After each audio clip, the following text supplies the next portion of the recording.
So the other day I was in the car driving around and I turned on the radio to listen to some Mark Levin.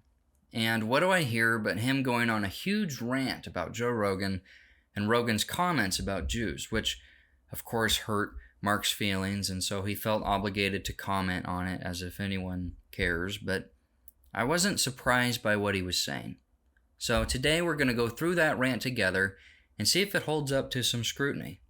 Just to be upfront here, I've edited the audio quite a bit. Mark went on a huge rant before he introduces the clip he's even talking about, so I flipped it around, and we're going to play the clip first, and then we're going to dissect his rant afterwards. And also, I've edited out some of the fluff and huge pauses just to make this video not 2 hours long. But anyways, let's get into it, shall we? But here's what happened. The Republicans were voting to remove Ilhan Omar from the Foreign Affairs Committee. And Joe Rogan says, really, what's the problem here? His own words, cut 10, go. Did you see him sitting next to Ilhan Omar, where she's apologizing for talking about it's all about the Benjamins? Yeah, which is just about money. She's talking about money. She shouldn't have apologized. That's not an anti-Semitic statement. I don't think that is. It's about Benjamins or money. You know, the idea that Jewish people are not into money is ridiculous. Listen, that's like saying Italians aren't into pizza. It's stupid. Listen, it's stupid. I understand that the way she phrased it, like she could have phrased it a different way so that people would have less of a freak out. But can you not talk about the influence of money in D.C.? Of course. This is very obvious. There's a very obvious reason why for my entire life there's been a uniparty consensus around our policy vis-a-vis the Israeli government and a total inability or unwillingness to criticize the Israeli government. It has everything to do with organization and, yes, money. Yes. Just like every other. So there's two things here. Obviously, he doesn't embrace much of the Judeo-Christian moral or value system, in my view, but that's my view. Later on in this tirade, Mark Levin is going to constantly bring up Judeo-Christian values. Judeo-Christian values. Judeo-Christian values. Now, if we focus on the Judeo part, now we're anti-Semites. To describe the very nature, to just give a general overview or a description of the Judeo part makes you an anti-Semite. Notice how they call Kanye a conspiracy theorist, but they never get into the nitty-gritty of why he's a conspiracy theorist or how he's wrong. He's just wrong, okay? And to get into the minutia is just a bridge too far. Don't think about that. Just trust us. It's all crazy. But when you lower yourself to say truly stupid things about an entire group of people, like everybody's the same, whether they're Jews or Christians or whatever. This all sounds great until you realize that there are such things as groups of people.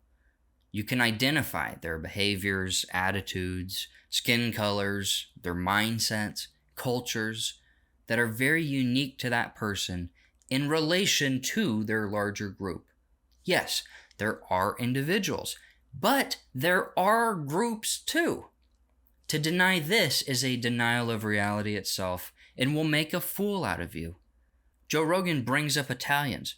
Well, what are Italians? They're individuals, and a large number of those individual Italians eat certain foods. They speak a language that's unique to their country. They have their own history. They even have a certain look about them that you could pick them out of a lineup of 20 other nationalities.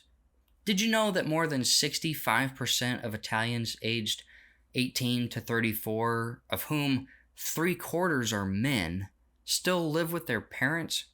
So if I say that I met someone who loves pizza, is hairy, speaks Italian, and lives at home, would it be racist to say that I met an Italian? Am I describing all Italians? No. But if you were to answer that question with, well, that sounds like a Canadian to me, you'd be a retard. Yes, individuals exist, and yet groups exist too, wherein the individual acts according to the stereotypes, aka identifiable characteristics of their bigger group. And you repeat the kind of thinking and language that's gone on for thousands of years that has resulted in pogroms and genocides and so forth and so on. You need to be confronted. I don't mean physically confronted, but you need to be confronted.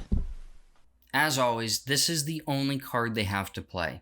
Any criticism of the Jews in any way, no matter how benign or tepid, is always met with the claim that this kind of thinking is what led to the Holocaust. And in a way, they're kind of right. They have to get out in front of it because they know where it leads even before most conservatives have figured out where it leads. We could say it another way. Noticing inevitably leads to corrective action. Mussolini once said, "I didn't invent fascism. I drew it from the subconscious of the Italians." These are ideas and notions and solutions that come about from people's experience with dealing with certain issues and people. And once you notice the behavior and you deal with it enough on a daily basis, you come to some pretty nasty conclusions. Gays have realized this as well. They know that the degeneracy they relish in inevitably leads to a Holocaust-level removal of them. They know that what they're doing produces a fascist reaction in people, and so fascism must be completely demonized as to prevent a society-wide adoption of fascism. He would never say the sort of thing he said about Muslims or blacks, and he shouldn't. Bigotry is bigotry. Things that are said about evangelical Christians and Catholics, it's terrible. Bigotry is bigotry. And I advocate for the individual. I advocate for this country. Bigotry is bigotry. And yet we know that antisemitism is a special kind of bigotry that gets treated differently in comparison to other forms of racism. If I point out that 12% of the population commits 50 to 60% of all the murders, and that 12% happens to be black, well, Mark would say, that's just the facts. Nothing racist about that. I want to read a portion of an article from the Occidental Observer, and I'll have it linked in the description. When we run down the list of wealthiest Americans, we find a striking fact. Around half of them are Jews. Among the top 10, we find 5 Jews. Of the top 50 richest men, at least 27 are Jews. The combined wealth of these 27 individuals comes to roughly $635 billion.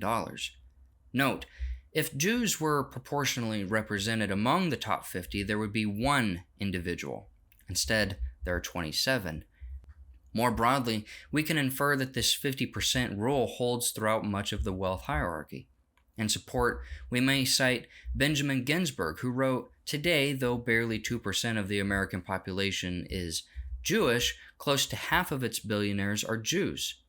At present, there are something like 615 American billionaires, which implies around 300 Jewish billionaires.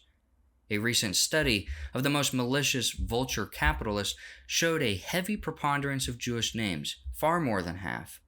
In one ranking from a few years ago of the richest hedge fund managers in the U.S. listed 32 individuals by name. Of those, at least 24, that's 75%, are Jews. Moving on to the media now. The 5 largest media conglomerates in the U.S. are Disney, Warner Media, NBC Universal, Viacom CBS, and Fox Corporation. A look at their owners, largest shareholders, and top officers is revealing. Here's Disney. Here's Warner. Here's NBC Universal. Here's Viacom CBS, and here's Fox Corporation. All of these individuals are Jewish, with the possible exception of the Murdochs, although it seems certain that they are at least part Jewish. I could go on and on and on, and indeed the article does go on and on and on, in listing how many Jews are oversaturated and in what area. These are just facts, And it's frankly unreasonable to demand a person to live their life and encounter these kinds of stereotypes, and then have the balls to gaslight people into thinking it's anti-Semitic to point it out. What if all these people were Nigerian or Japanese, and instead of all the Jewish names, it was Japanese names? Would it not be a little weird to notice that all those names were Japanese people? Is that racist towards Japanese people? Or to have so many wealthy Japanese people in those positions of power and authority and wealth for so long, and then be called racist to call it a stereotype? This is ridiculous. Because nowhere else on the face of the earth, and nowhere else in the history of mankind, can somebody like me be as free as I am. And the same goes for other people practicing their faith. The same goes for people who've come here from Italy or Ireland or Germany or Africa, wherever. But there are still forces and mindsets of totalitarianism and evil that need to be confronted. That's what free speech is all about. Free speech isn't just that people can say stupid things. It's that people can react to stupid things and confront it, regardless of how big your podcast is, how big your reach is. You and I and we detest the idea that we judge people on the color of their skin. But should we make generalizations about people based on their faith? Is that any better? No, it's not any better. That flies in the face of the entire American experiment. Well, then it's a failed experiment. Pete Quinones has been reading Race War in High School. It's a book about a high school in New York called Franklin K. Lane. The school had about 2,500 kids in it. And then, thanks to civil rights, they decided to bus in at gunpoint about 2,500 black kids to the school. Now, how do you think the story went after that? Everybody got along?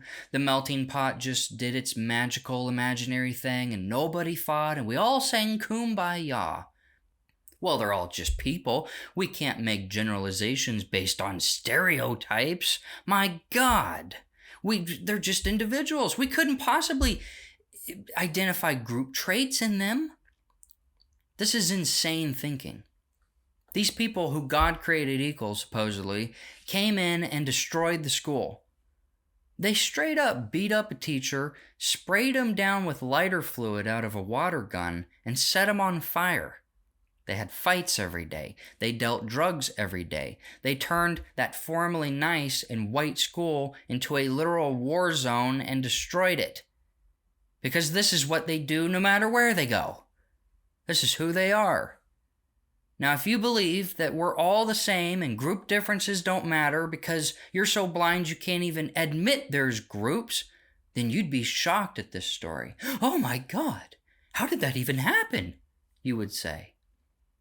You see, liberalism requires us to lie to ourselves and others about the nature of reality, lest we come across as racist. If you live in a major city, you know where the worst part of your town is, and you know what race lives there. But you don't dare point that out. You'll spend your whole life trying to avoid living in that area, but you'll never be able to actually admit why. Groups are real. Group traits are real. To deny that is insanity.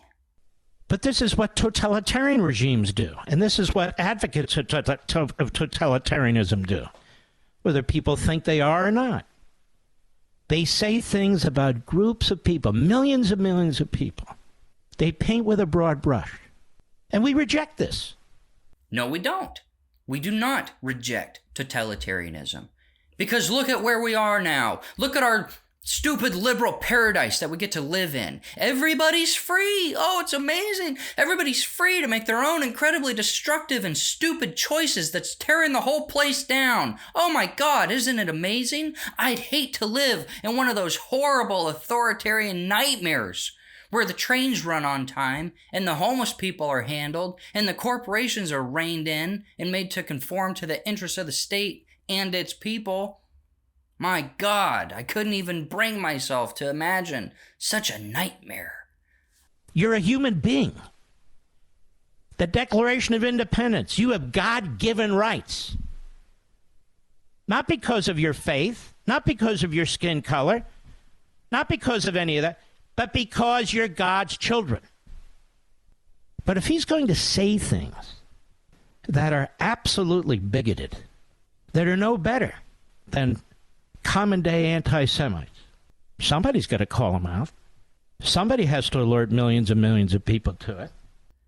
This post from Reddit was making the rounds, and I think it's applicable here. I can't handle the anti-Semitism this year. Teaching the Holocaust this year has been an absolute nightmare. I don't know what happened since COVID, but like half my 8th grade boys think it's funny to say things I would have never expected to hear from someone their age. Why do they think it's okay? We were watching a scene from Schindler's List when an African-American student loudly, as if there's any other way they could do it, blurted out, "Bruh, Hitler was awesome."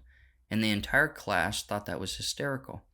Another student called the movie basically Jewish propaganda because the director, Steven Spielberg, is Jewish. And another student agreed. I had to stop the film to give a lesson about basic human decency, which a few students resisted. I've heard everything from Hitler looked cool to Jews actually do control everything, and multiple students started to debate if the Holocaust even happened. Oh my God, I was dumbfounded. Yesterday, some students were laughing at Hitler quotes and saying they were based or true. I'm terrified for our future. Morgoth has pointed out that the narrative around the Holocaust has changed from, here's a sad thing that happened in Jewish history. And, they've always used that to build up empathy. And, you need to watch what you say as to not offend a group of people that suffered a tragic thing. But it's changed. We all feel the change. Compared to now, it's like, I'd better watch what I say or they'll ruin my life because they have all the power. And that's a different thing. And that can't last as long as the old thing. It's cliche at this point. People are waking up to it. It's a joke told so many times you don't even laugh anymore. The guilt and shaming don't work anymore. Their Jedi mind tricks don't work on us anymore. After 70 years of being beat over the head with this narrative, we're growing immune to it. We see through it. Rogan wasn't talking about the Israeli government. He's talking about Jewish people. The idea that Jewish people aren't into money is ridiculous. Now, I suppose you can say everybody's into money, but he didn't say that. He says it's like Italians. It's like saying Italians aren't into pizza. It's effing stupid. That's effing stupid. So he's focused like a laser.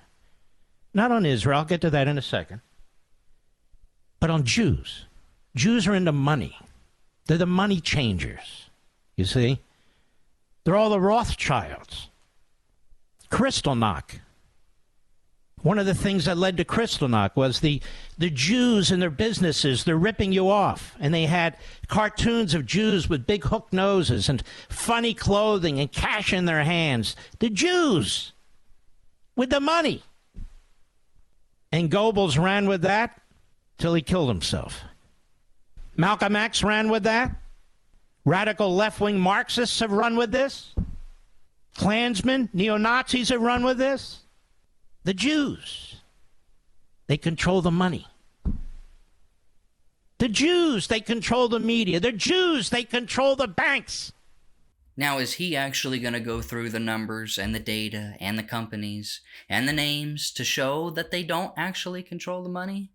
No, of course not, because then you'd come to the same dangerous conclusions that Rogan has reached. What were the Jews doing with their money in Germany? How come you never see subtitles on Hitler speeches?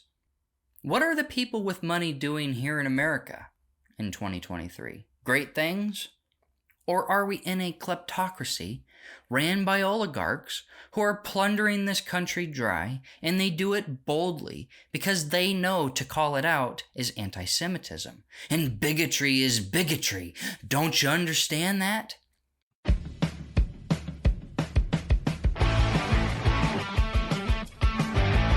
Jews with money, Italians with pizza. Isn't it interesting? The stereotypes. There's stereotypes, racist, bigoted stereotypes about blacks, what they eat. Notice he didn't mention that. Why? Why did he do that? There's stereotypes for every ethnic group and every religious group. Why exactly? Is it a negative stereotype that a lot of black people like chicken and waffles? Why is that negative? It's just, is it inaccurate? Like, it is true that you tend to find chicken and waffle restaurants and those sorts of dishes in black communities more than in white communities. So why is that a problem to notice? And when you serve in a position where you reach millions and millions of people, if you want to have an intelligent discussion, or even a semi-intelligent discussion, you avoid the stereotypes. Particularly since throughout history, so many of these stereotypes have had consequences. And yet that never seems to stop anyone from doing their damnedest to live out those stereotypes, does it? But he didn't mention the stereotypes for others. He mentioned it for Jews and for Italians. Well, I mean, they were talking about Ilhan Omar's comments about Jews and money, so that's why Rogan said Jews. Why would he bring up a different race all of a sudden? I mean, we can't criticize them just for talking about Jews. They were talking about Jews. And the stereotype he used for Jews has been used by the most vile, Jew-hating people the world has ever known. That's my problem. But if you're going to use the same vicious, bigoted propaganda that come out of the mouths of the most heinous individuals to walk the face of the earth, then I don't think you get a pass.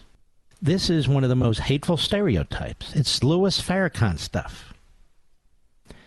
Now, Crystal Ball is a failed Democrat candidate for the House of Representatives. She's a failed commentator on one left-wing site after another, with one left-wing media site after another. She's been a commentator in the past, and of course, she changed the subject. She focused on Israel.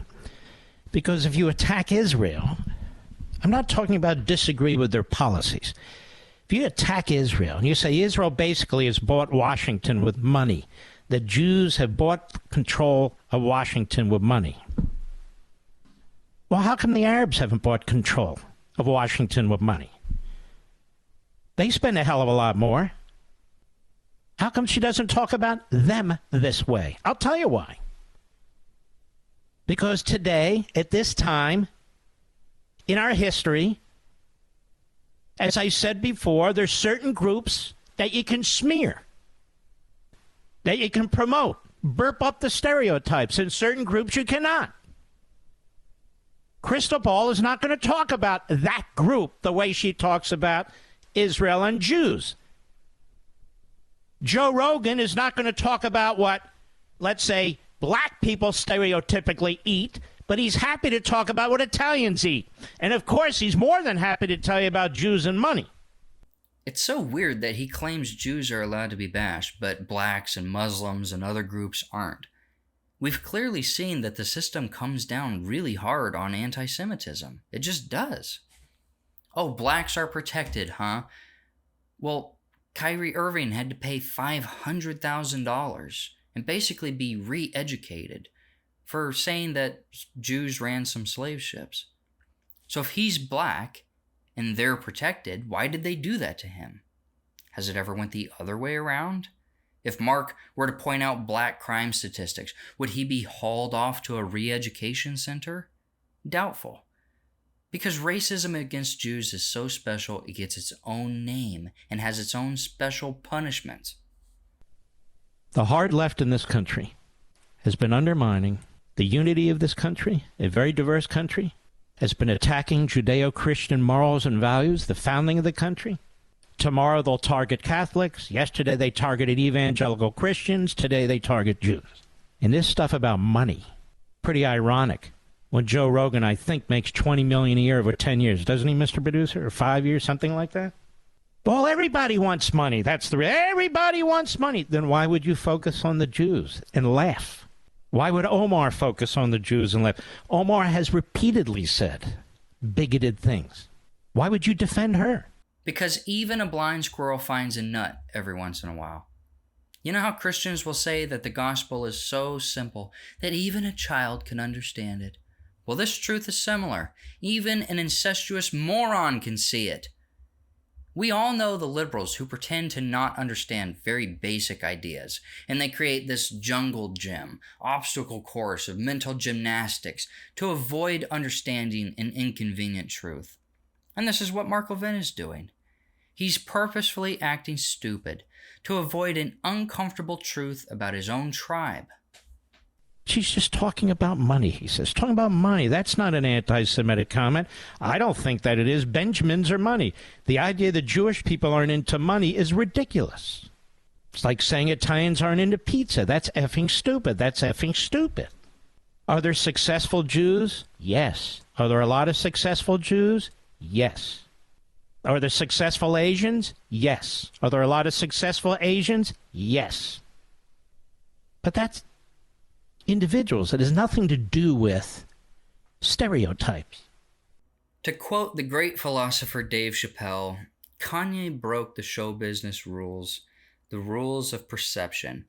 If they're black, it's a gang. If they're Italian, it's a mob. But if it's the Jews, it's a coincidence, and you should never speak about it.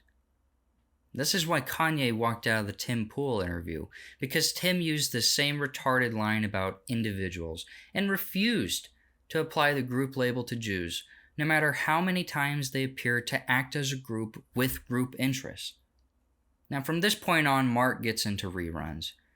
He really starts repeating himself and blabbering on about Judeo-Christian values of free speech and the Constitution, and on and on and on. So I'll spare you the rest of it. But needless to say, I'm not surprised.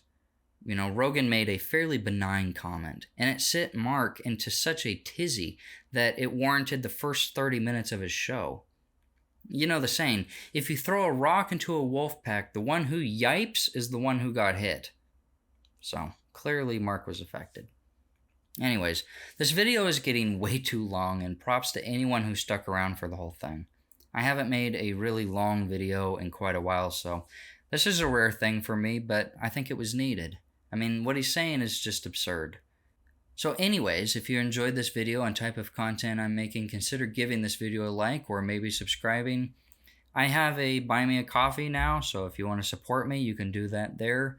I will see you all in the next video. Peace.